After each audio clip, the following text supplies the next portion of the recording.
Të nderuar teleshikues, përshëndetje, do të jemi bashkë në këtë edicion informativ këtu në Drita Televizion, ju njohim me zhvillimet e ditës.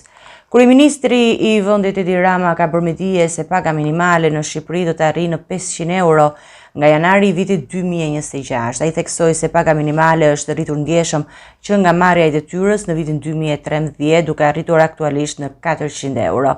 Dhe ka bërë të ditur se do të vazhdojë rritja e saj. Rama gjithashtu u bëri thirrje investitorëve në Shqipëri, duke cilësuar ekonominë si një sektor në ulësim. Kryeministri Edi Rama ka njoftuar se paga minimale në Shqipëri do të arrijë në 500 euro në janar të vitit 2026, duke u shprehur i sigurt se kjo do të realizohet përmes një vendimi qeveritar. Gjatë një takimi me bizneset, Rama ka vlerësuar rritjen e pagave në vend që nga viti 2013, kur ai mori detyrën.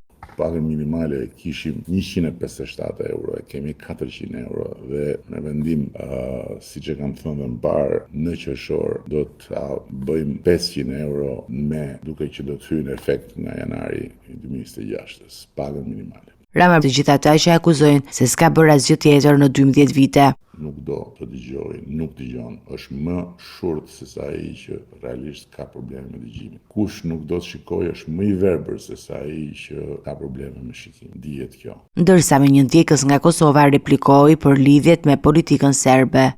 Ja, është një pjesë e juaj atje në Kosovë që, siç themi ne këtej nga anët tona, nuk mbush, kështu që nuk kam fare çfarë i bëj dhe nuk jam fare i keqardhur, sepse është e kotë ti për të përpiqesh ti bindesh. Por është një pjesë që nuk është shumica. Edhe fatkeqësisht ekziston, por edhe fatmirësisht ekziston, se shqyr nuk mendojnë gjithë njësoj. Liri, demokraci, çdo njeri ka mendim në vet, po ti arsim, se ke edhe emrin provokativ shumë, edhe quhesh arsim, edhe flet si parsim, duhet ta dish që e gjithë kjo historia e miqve të mi çetnik është një budallëk me brirë, edhe thjesht të bën ty dhe cilindo që komendon si ty shumë qesharat. Rama i nisi dhe mbylli komunikimin e tij me ndjekësit virtual me një këshill, pasi lajmëroi se TikToku është përfundimisht i mbyllur si aplikacion në aparatet celulare.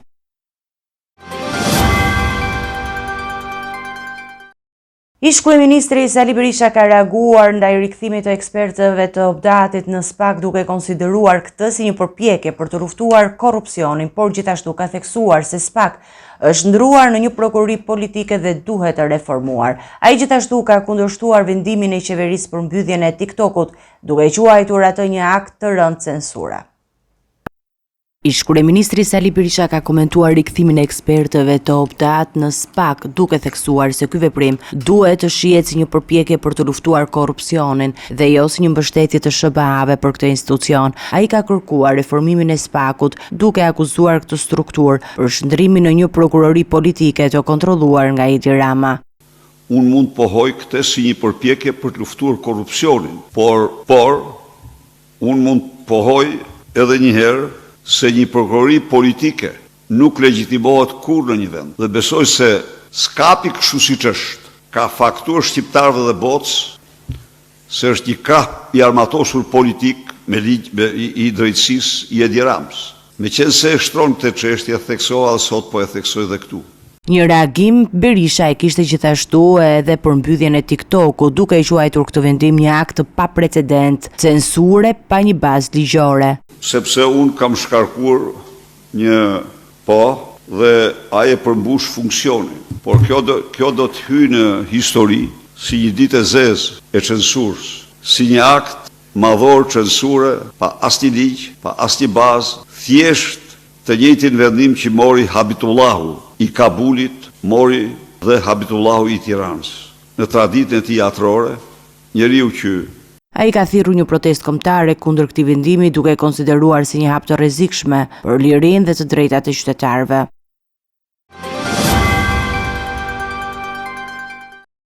Është mbajtur sot seanca e radhës në gjykatën e Tiranës për vrasjen e 14 vjeçarit Martin Cani, ku janë paraqitur prindërit e viktimës dhe shoku i tij i plagosur. Seanca ndërkohë pritet të sjellë një vendim për të kalimin e dosjes për gjykim, ndërsa autori, gjithashtu 14 vjeç, do të përballet me akuzën për vrasje të një të mituri.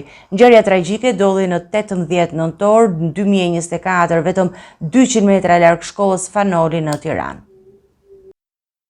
Sot në gjykatën e Tiranës mbahet seanca e radhës për 14 vjeçarin Martin Cami, ngjarje që ka tronditur komunitetin e shkollës Fanoli dhe mbar qytetin e Tiranës. Prindërit e Martin Camit, Angel dhe Floriana Cani, ishin prezent në seancën gjyqësore së bashku me shokun e plagosur të Martin Camit dhe prindërit e tij. Në këtë seancë pritet të merret një vendim për kalimin e dosjes në gjykim, ndërsa autori i dyshuar, gjithashtu 14 vjeç, do të përballet me akuzën për vrasje të një të mituri në rrethana cilësuese. Ngjarja e rëndë ndodhi në 18 nëntor 2024, kur një konflikt i nisur brenda shkollës Fanoli mes dy adoleshentëve u eskalua në një përplasje fizike më vonë jashtë shkollës. Pas një debati që nisi në tualetet e shkollës dhe që u ndërprej nga rojet e sigurisë, dy të rinjt u takuan sërish pas mësimit dhe përplasja kaloi në një shesh që përfundoi tragjikisht. Martin Cani u godit me thik dhe humbi jetën, ndërsa shoku i tij mbeti i plagosur. Autori gjithashtu vetë plagos gjatë incidentit. Pas ngjarjes, autorët hodhën çantat dhe thikat në një ndërtesë të vjetër, ku ajo u gjet disa ditë më vonë. Ekspertiza konfirmoi se me të njëjtën thik ishte kryer dhe vrasja e Martin Camit dhe plagosja e shokut të tij. Ky proces gjyqësor është shumë i ndjekur nga opinioni publik, pasi ka ngritur shumë pyetje mbi sigurinë dhe sjelljen e të rive në shkolla, si dhe pasojat e konflikteve të thjeshta që shpesh ndrohen në tragjedi. Me urdhër të prokurisë së Tiranës janë sekuestruar pasuritë e Ilber Domit, një nga drejtuesit e grupit kriminal Vëllezëri Domi. Ai është shpadur në kërkim ndërkombëtar nga autoritetet gjermane për trafik droge dhe shitje armësh. Hetimet kanë zbuluar se pasuria e tij dhe të familjarëve të tij nuk e justifikon nga të ardhurat e ligjshme, duke nxjerrë në pa lidhjet e tij me krimin e organizuar. Prokuroria e Tiranës, në kuadër të hetimeve për veprimtari kriminale të Ilber Domit, ka sekuestruar pasurinë e këtij shtetasi, i cili është një nga drejtuesit e grupit kriminal Vëllezëri Domi. Domi është shpadur në kërkim ndërkombëtar nga autoritetet gjermane për akuzat e trafikimit të drogës dhe shitjes së armëve dhe municioneve luftarake. Hetimi pasuror ka zbuluar se gjatë periudhës 2011-2024 vlera e të ardhurave të Ilber Domit është shumë e vogël se investimet dhe shpenzimet që ai ka realizuar, duke ngritur dyshime për burimet palishme të pasurisë. Hetuesit kanë vërtetuar se ai dhe të afërmit e tij kanë përfituar nga trafiku i lëndëve narkotike, duke grumbulluar pasuri që nuk mund të justifikohen nga të ardhurat e ligjshme. Për këtë arsye, gjykata ka urdhëruar sekuestrimin e pasurive të Ilber Domit, përfshirë një sipërfaqe toke prej 850 metra katror në Zallher të Tiranës, një apartament prej 113.8 metra katror dhe një njësi tjetër me sipërfaqe 98.8 metra katror, si dhe 2 poste parkimi. Ky vendim është pjesë e një hetimi të gjerë për pastrimin e parave dhe lidhjet e Domit me aktivitetet kriminale që përfshin trafikun e drogës dhe të armëve.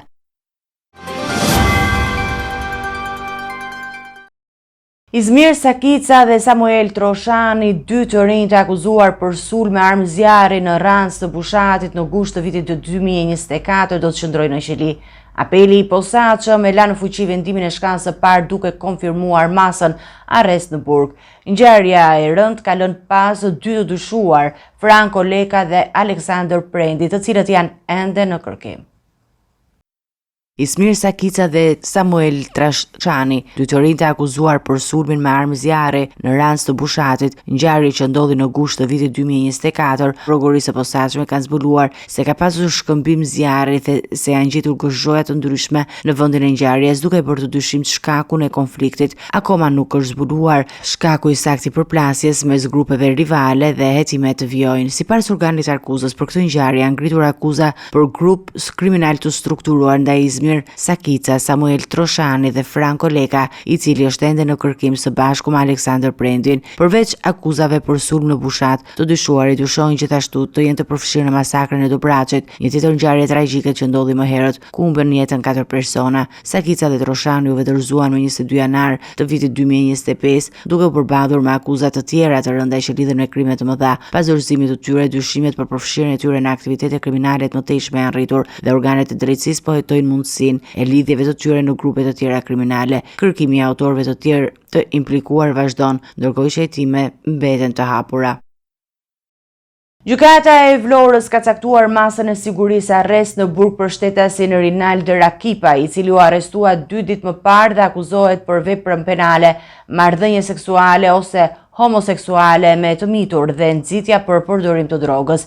Ngjarja e ndodhur me 22 mars 2025 ka tronditur qytetin, ku 40 vjeçari dyshohet se ka kryer marrëdhënie seksuale me një vajzë 15 vjeçare.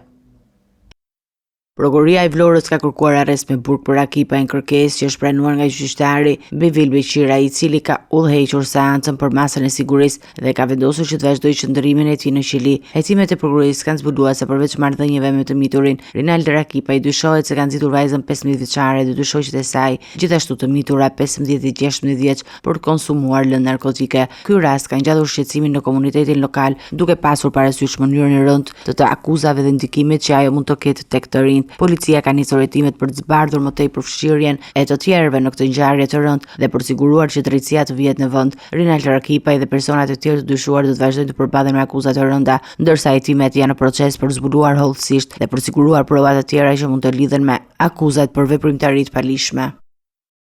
Policia e Shkodrës ka arrestuar 2 persona, 32 dhe 34 vjeç, gjatë një patrullimi të zakonshëm. Ata u ndaluan pas një ndjekje të shpejtë kur nuk u përgjigjen thirrjes për të ndaluar. Gjatë kontrollit të motomjetit u gjetën prova që sugjerojnë se motomjeti ishte i vjedhur dhe brenda tij u gjetën drogë, benzinë dhe një silenciator.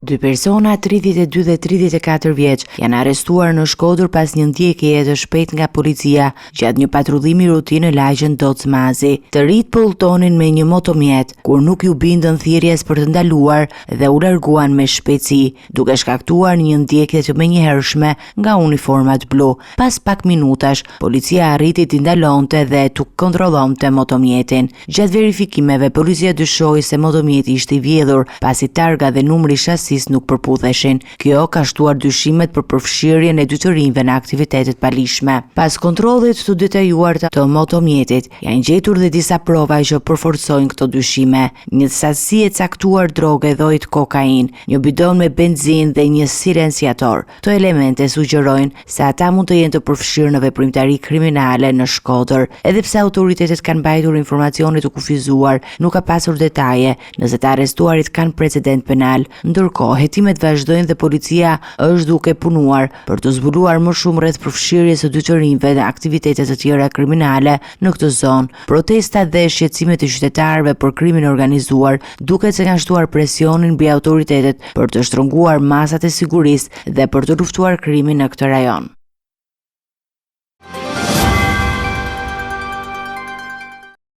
Pas një periudhe të shkurtër pezullimi, 3 ekspertët amerikanë të Obdatit janë rikthyer sërish këtë të njëjtë në pozitat e tyre të mëparshme në SPAK për të ofruar mbështetje në ekspertizë në luftën kundër korrupsionit dhe krimit të organizuar.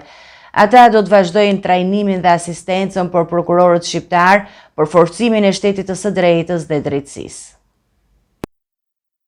3 ekspertë amerikanë të Obdatit, të cilët kishin ndaluar aktivitetet e tyre në Shqipëri në muajin janar si pasojë një vendimi të administratës amerikane, janë rikthyer këtë të njëjtë për të rifilluar detyrën e tyre në prokurorinë e posaçme. Pas një takimi të shkurtër të mërkurën, kur u komunikua vendimi për rikthimin e tyre, ekspertët do të vazhdojnë të ofrojnë asistencë për prokurorët shqiptar në përmirësimin e aftësive profesionale dhe implementimin e ligjit. Ekipi amerikan përfshirë në ekspertët të specializuar për zbatimin e ligjit në SBA, përfshirë dhe përfaqësues të FBI-s, të cilët janë të angazhuar për të mbështetur Shqipërinë në luftën kundër korrupsionit dhe krimit të organizuar. Ky rikthim është shumë i rëndësishëm për forcimin e drejtësisë shqiptare, e cila po përballet me sfida të mëdha për të siguruar një sistem të drejtë dhe transparent. Kujtojmë se ekspertët amerikanë u larguan nga Shqipëria në janar 2025 pas një urdhri të presidentit atëhershëm amerikan Donald Trump, i cili anulloi disa kontrata asistence financiare ndërkombëtare.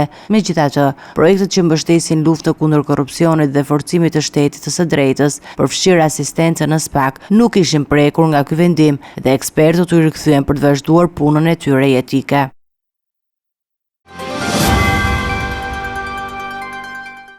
Do të ecim me të tjera informacione, do të kalojmë në zhvillimet nga rajoni. Bashkimi Demokratik për Integrimin ka kërkuar krijimin e një komisioni parlamentar të posaçëm për të hetuar tragjedinë në Koçan.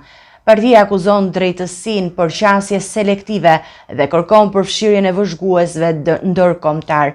Ngjarja ka shkaktuar reagime të ashpra dhe pritet të sjellë përplasje politike mbi përgjegjësinë institucionale.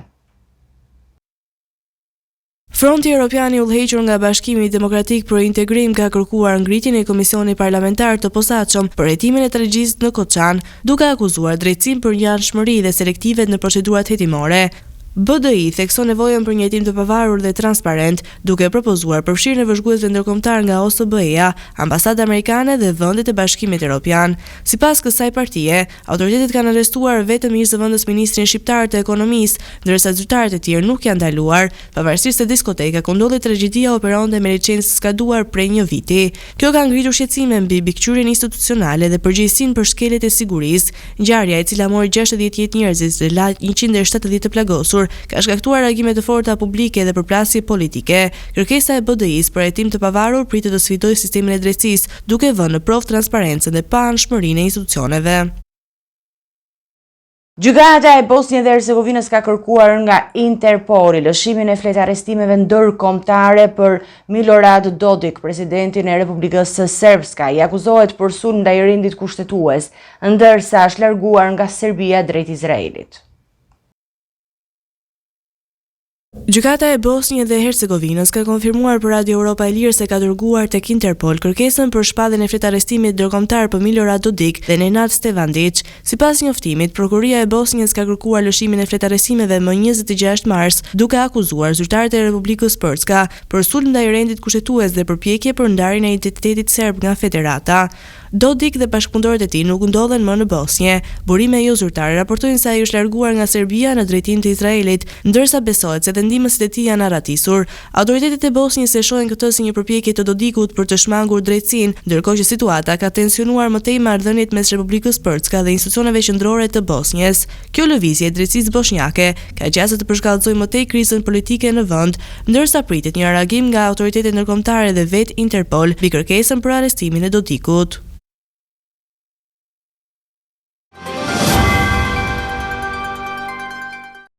Do të ecim me zhvillimet nga bota. Presidenti Donald Trump ka zbatuar vendimin për tarifimin e të gjitha makinave të importuara në një shtesë për 25%, një politikë që ai e quan çlirimin ekonomik të Amerikës. Kjo masë synon të forcojë industrinë vendase dhe të gjenerojë miliarda dollar për ekonominë amerikane. Presidenti amerikan Donald Trump ka vendosur tarifën e re shtesë për 25% për të gjithë makinat e importuara, pavarësisht origjinës së tyre, një masë që do të hyjë në fuqi më 2 prill. Duke cilësuar këtë si fillimin e ditës së çlirimit të Amerikës, Trump pretendon se kjo politikë do ta mbrojë industrinë amerikane të automjeteve dhe do të sigurojë miliarda dollar të ardhura shtesë për ekonominë e vendit. Ai argumenton se edhe për shumë vite, vendet e tjera kanë përfituar nga SBA-ja dhe tani është momenti për të rivendosur ekuilibrin ekonomik. Masat e reja, sipas administratës amerikane, do të stimulojnë prodhimin e makinave brenda vendit dhe do të reduktojnë varësinë nga importet. Presidenti beson se prodhuesit e huaj të automjeteve do të jenë të detyruar të hapen fabrika të reja në Shtetet e Bashkuara të Amerikës për të shmangur tarifat e larta.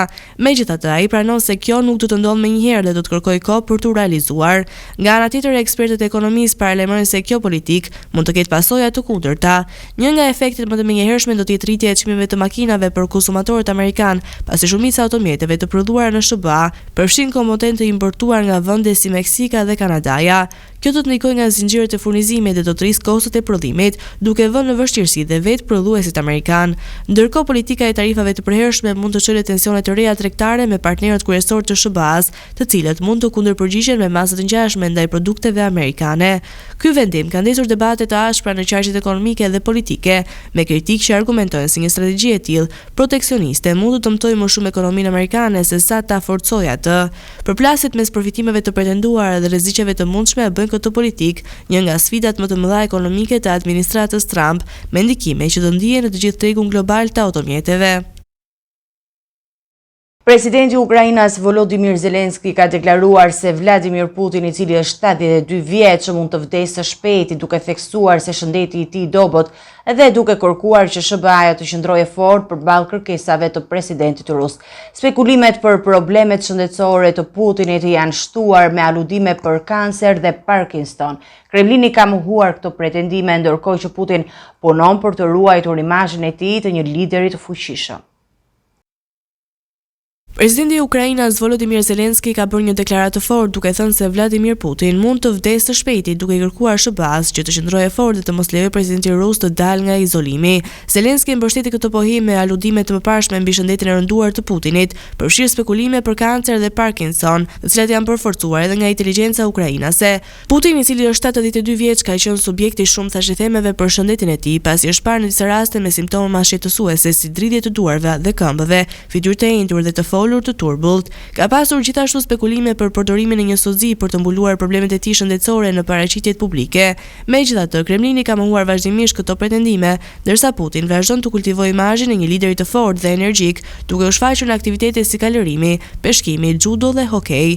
Zelensky gjithashtu aludoi se Putin ka frikë nga elita e shoqërisë ruse dhe kërkoi mbështetje të fortë nga SBA-ja, duke inkurajuar që të mos lejojë liderin rus të dalë nga izolimi. Kjo deklaratë shton më tej tensionet në marrëdhëniet ndërkombëtare dhe trazirat politike që rrethojnë udhëheqjen e Putinit.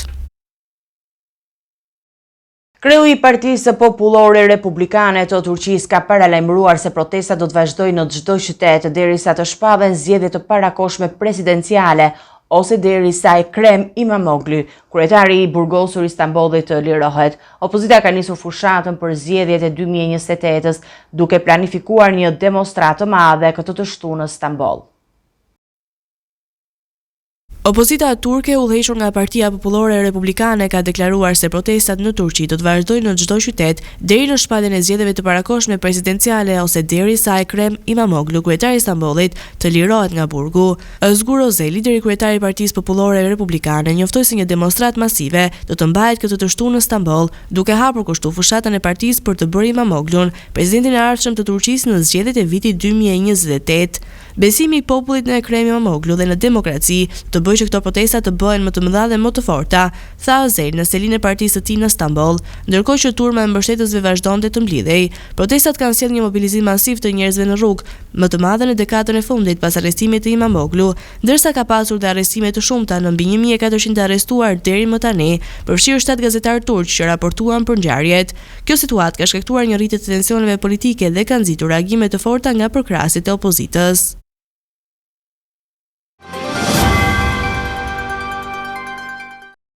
Të nderuar teleshikues, do të njihemi me parashikimin e motit.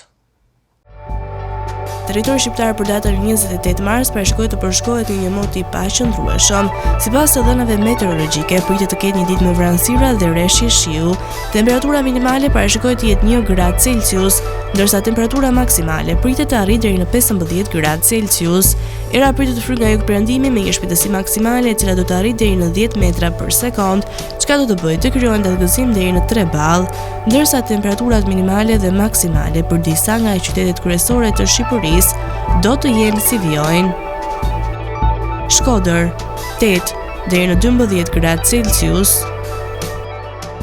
Kukës 4 deri në 14 gradë, Peshkopi 3 deri në 13 gradë Celsius, Tiranë 8 deri në 13 gradë, Durrës 8 deri në 13 gradë Celsius, Kavaj 8 deri në 14 gradë, Elbasan 5 deri në 13 gradë Celsius, Berat 8 deri në 12 gradë, Korç 2 deri në 14 gradë Celsius, Vlorë 7 deri në 15 gradë, Gjirokastër 1 deri në 10 gradë, Sarand 8 deri në 13 gradë Celsius. Për datën 28 mars, territori i Kosovës pritet të ketë një mot të paqëndrueshëm. Gjatë ditës do të ketë rreshje të shumta shiu në të gjithë territorin. Temperatura minimale parashikohet të jetë 4 gradë Celsius, ndërsa ajo maksimale pritet të arrijë deri në 14 gradë Celsius. Era do të fryjë kryesisht nga juglindja me një shpejtësi maksimale e cila do të arrijë deri në 8 metra për sekond, ndërsa temperaturat minimale dhe maksimale për disa nga qytetet kryesore të Kosovës do të jenë si vijojnë: Mitrovic 6 deri në 13 gradë Celsius, Podujev 4 deri në 13 gradë. Skënderaj 5 deri në 12 gradë Celsius. Pej 6 deri në 10 gradë. Prishtinë 6 deri në 12 gradë Celsius. Gjakov 4 deri në 13 gradë. Malishev 6 deri në 11 gradë Celsius. Gjilan 5 deri në 14 gradë. Ferizaj 6 deri në 13 gradë Celsius. Kaçanik 5 deri në 12 gradë. Suharek 6 deri në 11 gradë Celsius. Prizren 5 deri në 13 gradë Celsius. Të nderuar televizionistë, ishte gjithçka e përgatitur në këtë edicion informativ. Ju faleminderit për vëmendjen tuaj. Bashkë do takohemi në edicione të tjera. Deri atëherë, miru takofshim.